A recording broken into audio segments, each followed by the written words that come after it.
ये है मेडिटेरेनियन सी, ये है रेड सी और ये है ब्लैक सी। इन तीनों में आपको एक चीज कॉमन दिखेगी और वो ये कि ये सारे सीज कोस्ट लाइंस और जमीन से घिरे हुए होते हैं। आफ्टर ऑल एक सी और एक ओशन में यही तो डिफरेंस होता है कि एक सी जहां बॉर्डर और कोस्ट लाइन से घिरा हुआ होता है, वहीं पर एक ओशन पूरी दुनिया में बिना किसी सीमा के अपनी बाउंड्रीज फैलाता रहता है। अगर आप भी यही सोचते हैं तो जरा सारगासो सी को देखिए। जी हाँ, अटलांटिक ओशन के बीचों बीच जमीन से कोसों दूर ये एक समुद्र है। बट द क्वेश्चन इज कि हाउ, आखिर क्यों ओशन के बीचों बीच होने के बावजूद इसे ओशन का हिस्सा नहीं माना जाता है? और आखिर ऐसा कौन सा जीव है जो यहाँ पर अब तक 30 से ज्यादा लोगों को गायब कर चुका है? आज के इस वीडियो में हम इसी के ऊपर बात करने वाले हैं। तो हेलो गाइस, मैं हूं कौशिक और चलिए शुरू करते हैं एक और नए एपिसोड को। साल 1492 में क्रिस्टोफर कोलंबस जब वर्ल्ड एक्सप्लोरेशन पर निकले थे तो वो अटलांटिक ओशन में इतने बड़े स्केल में सी वीड्स को देख के डर गए थे। अब उन्हें यह डर था कि कहीं इन सी वीड्स के बीच उनकी शिप फंस के ना रह जाए।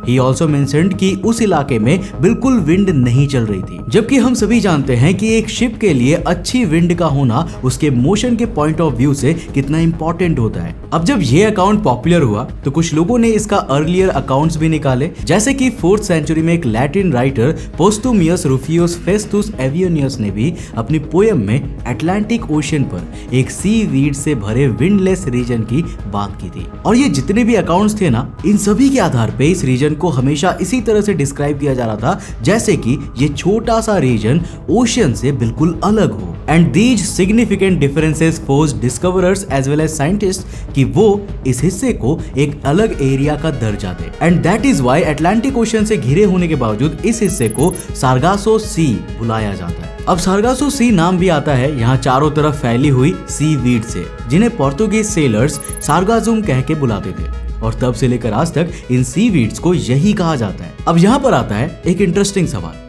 देखो, दुनिया के बाकी सीज की लिमिट को आइडेंटिफाई करने के लिए ना उनके कोस्ट लाइंस और बाउंड्री लाइंस को देखा जाता है, मगर चूंकि ये सी किसी भी तरफ से नहीं घिरी हुई है तो इसका एरिया आखिर क्या है और इसकी बाउंड्रीज कैसे डिटरमाइन करी जाती है, इसे कैसे पता लगाया जाता है? तो देखो, इसकी बाउंड्रीज डिटरमाइन की जाती है इस सी के चारों तरफ रोटेट करने वाली 4 ओशियन करंट से, जो है gulf stream, north Atlantic current, canary current और नॉर्थ अटलांटिक इक्वेटोरियल करंट। अब बात क्या है कि ये चारों के चारों ओशियन करंट इस एरिया के आसपास रिवॉल्व करते रहते हैं, जैसे कि वेस्ट से ईस्ट की तरफ जाने वाली गल्फ स्ट्रीम जहां पानी के प्रवाह को उस डायरेक्शन में ले जाती है, तो वहीं पर ईस्टर्न साइड से वेस्ट की तरफ आने वाली कैनरी और बाकी सारे करंट्स इस रीजन पर ऑपोजिट डायरेक्शन से इंपैक्ट करते हैं। अब इसके रिजल्ट के तौर पर जब ये सारे करंट्स एक दूसरे के ऑपोजिट इंटरैक्ट करते हैं तो इन चारों के बीच में एक भंवर सा बन जाता है, जिसे नॉर्थ अटलांटिक जायर कहा जाता है। और इसी नॉर्थ अटलांटिक जायर के केंद्र में मौजूद रहता है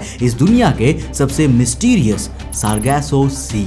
अब देखो, यहाँ पर एक गौर करने वाली बात यह भी है कि समुद्र का प्रवाह हमेशा एक ही तरीके का तो नहीं रहता, बल्कि ओशन करंट की डायरेक्शन और उनकी पोजीशन भी समय समय पर बदलती रहती है। और ठीक इसी के पैरेलली सारगासो सी की पोजीशन और उसके एरिया में भी स्लाइट डिफरेंसेस देखे जाते रहे हैं, जिससे कि इसका कोई एक्यूरेट फिक्स एरिया कभी निकाला ही नहीं जा सकता, क्योंकि ऑब्वियसली वो वैल्यू हमेशा फ्लक्चुएट होती रहती है। पर अगर फिर भी इसके एक एवरेज साइज का अंदाजा देना हो तो वो अप्रोक्सीमेटली 1100 बाय 3200 किलोमीटर्स मेजर किया जाता है, जो कि गोवा से भी काफी ज्यादा बड़ा है। अब इस रीजन की तरह इस रीजन का इकोसिस्टम भी बिल्कुल आउट ऑफ द वर्ल्ड है, मानो जैसे सारगासो खुद एक छोटा मोटा एटलांटिस हो। अब दोस्तों, इस जगह को एविडेंट बनाने वाला सारगासो वीड दुनिया में सिर्फ 2 जगह पर ही मिलता है, एक तो सारगासो सी और दूसरा ग्रेट अटलांटिक सारगासम बेल्ट, जो कि इसके काफी क्लोज एग्जिस्ट करता है। और केवल यही नहीं, प्रोबीगल शार्क, अमेरिकन और यूरोपियन ईल,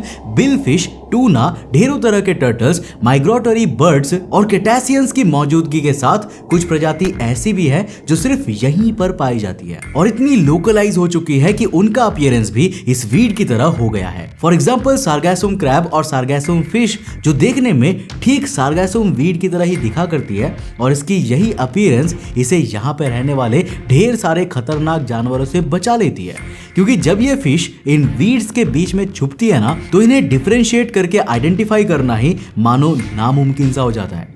डॉक्टर सिल्विया अर्ल और दुनिया भर के कई साइंटिस्ट इस जगह को the golden rain forest of the ocean कहकर पुकारते हैं। मगर इस सुनहरे समुद्री जंगल ने कई लोगों की रहस्यमयी तरीके से जान भी ली है, जिनका क्या हुआ ये कभी पता ही नहीं चल पाया। इस जगह पर शिप्स को सेल करने के लिए विंड सपोर्ट नहीं मिलता। ऊपर से यहाँ पर मौजूद एक्सटेंसिव वीड्स की वजह से आज तक कई सारी शिप्स यहाँ पर फंस चुकी है और फिर दोबारा कभी दिखी ही नहीं है। साल 1884 में जब एक शिप यहाँ से गुजर रही थी तो उसे इस एरिया के ऊपर एक सेल बोट दिखी थी जिसके पूरे क्रू की मौत हो चुकी थी और उनकी लाशें सेल बोट में पड़ी पड़ी इतनी ज्यादा सड़ चुकी थी कि उन्हें आइडेंटिफाई करना भी ऑलमोस्ट इम्पॉसिबल था। अब इस केस में तो फिर भी कम से कम लाशें मिल गई थी, मगर साल 1882 में मैरी सेलेस्टी को तो ये भी नहीं नसीब हुआ। देखो, ज्योग्राफिक रूट के हिसाब से ये सी बेसिकली तभी रास्ते में पड़ा करता था जब स्पेन से सेलर्स या वॉयेजर्स सी रूट के थ्रू अमेरिका आते थे। अब ऐसे ही एक वॉयज के दौरान जब डाई ग्राशिया शिप अटलांटिक ओशन से गुजर रही थी तभी उसे अपनी तरफ एक शिप आती हुई दिखी। नाउ सरप्राइजिंगली उस शिप के कैप्टन ने कांटेक्ट के किसी भी एफर्ट का कोई रिस्पांस नहीं दिया था। ऊपर से शिप के डेक पे कोई दिख नहीं रहा था, जिस वजह से डाई ग्राशिया के कैप्टन ने अपनी शिप से 2 लोगों को उस जहाज का जायजा करने के लिए भेजा। अब उन दोनों लोगों ने कुछ देर तक जहाज के अंदर जाकर जायजा करने के बाद ये कंफर्म किया कि ये शिप मैरी सेलेस्टी थी और न्यूयॉर्क से गेजुआ की तरफ जाने वाले पूरे क्रू मेंबर्स के साथ निकले इस जहाज में एक भी आदमी मौजूद नहीं था। अब जहाज के कुछ हिस्सों की हालत यह अंदेशा जरूर दे रही थी कि जहाज के अंदर एक पॉइंट ऑफ टाइम में पानी भरने लगा होगा, मगर उसकी हालत इतनी भी जर्जर नहीं थी कि उसे पूरी तरह अबेंडन कर दिया जाए। अब चूंकि मिनिमल अमाउंट में पानी भरना एक समुद्री यात्रा में बहुत ही नॉर्मल सी बात है। अब गौर करने वाली बात यह भी थी ना कि शिप से एक लाइफ बोट भी गायब थी और जहाज के कुछ कागज भी रिट्रीव नहीं किए गए। अब ये सारे सबूत इसी चीज की तरफ इशारा कर रहे थे कि क्रू जरूर उस जहाज को छोड़कर भाग गया होगा, मगर उन्होंने जहाज को क्यों छोड़ा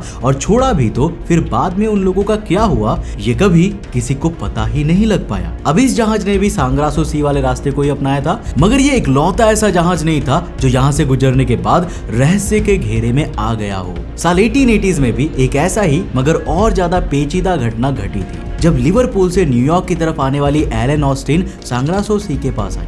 तभी उसे एक सुनसान जहाज दिखाई पड़ा जिसके कैप्टन से इस केस में भी किसी तरह का कांटेक्ट नहीं हो पा रहा था। सस्पिशन के चलते ऑस्टिन के कैप्टन ने कुछ लोगों को देखने के लिए भेजा कि जहाज में क्या स्थिति है और यहाँ पर तो मानो पैरों तले जमीन खिसकने वाला हाल था। जहाज में सारे राशन और सामान पूरा का पूरा भरा हुआ था और क्रू की पर्सनल चीजें भी जस की तस रखी हुई थी, मगर इन सब के बावजूद जहाज में सिर्फ 2 चीजें मिसिंग थी। एक जहाज की नेम प्लेट और दूसरा कैप्टन की लॉग बुक जिसमें पूरी यात्रा का हिसाब रखा जाता था। इन शॉर्ट इस स्टेज पर जहाज को आइडेंटिफाई नहीं किया जा सकता था, लेकिन उनमें सामान इतना भरा था कि उसे बेचकर अच्छा खासा प्रॉफिट जनरेट किया जा सकता था, जिस वजह से कप्तान ने एक प्राइज क्रू को उस दूसरे जहाज पर बोर्ड करा दिया और उन्हें कमांड दिया कि वो ऑस्टिन के साथ ही उसे शिप को ड्राइव करते हुए ले चले ताकि ये दोनों जहाज साथ में समुद्र के तट पर लैंड करे और रास्ता ना भटके। अब प्राइज क्रू उस अनजान शिप को लेकर ऑस्टिन के पीछे पीछे चल ही रही थी, मगर तभी 2 दिन बाद एक समुद्री तूफान आया और जब तूफान शांत हुआ तो दोनों जहाज एक दूसरे से अलग हो गए थे। अब कुछ दिन बाद ऑस्टिन शिप वापस से उस अनजान जहाज के पास पहुंची और लगा कि शायद उस शिप पर मौजूद प्राइज क्रू ने उन्हें ट्रैक कर लिया होगा, मगर शॉकिंगली इस बार भी पूरी शिप खाली थी।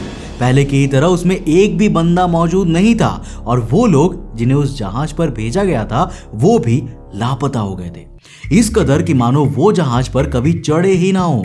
अब देखो, एक बार को जहाज का सीवीड में फंस जाना फिर भी समझ में आता है, मगर लोगों का जहाज से लगातार गायब हो जाना और फिर उनके कोई भी अवशेष ना मिलना, ये एक ऐसा रहस्य है जिसे किसी भी साइंस या मॉडल से सॉल्व नहीं किया जा सकता है। अब देखो, नोट करने वाली एक और बात ये भी है कि उस समुद्र का काफी हिस्सा उसी बर्मुडा ट्रायंगल के अंदर भी आता है जो अपने अंदर हजारों लोगों की लाशें दफन कर चुका है। मगर आपके हिसाब से इस रीजन में ऐसा कौन सा विशाल का क्रिएचर रहता होगा या ऐसा कौन सा फिनोमेना घटता होगा कि जिसकी वजह से इतनी मिस्टीरियस घटनाएं यहाँ घटती रहती है? और कभी सॉल्व नहीं हो पाती। हमें नीचे कमेंट करके अपनी राय जरूर लिखकर बताना। दोस्तों मुझे उम्मीद है कि आपको इस वीडियो से काफी कुछ नया सीखने को मिला होगा। अगर मिला तो इस वीडियो को लाइक कर देना और अपने फ्रेंड्स और फैमिली के साथ जरूर शेयर करना। अगर आप ऐसी और इंटरेस्टिंग वीडियोस को देखना चाहते हो तो इस चैनल को सब्सक्राइब करने के साथ साथ नोटिफिकेशन बेल को ऑन कर देना। ये आपके लिए बिल्कुल फ्री है, लेकिन ऐसा करने पर हमें काफी मोटिवेशन मिलता है आपके लिए इंटरेस्टिंग वीडियोस बनाने में। मैं मिलता हूं आपको नेक्स्ट एपिसोड के साथ, तब तक के लिए बाय, जय हिंद।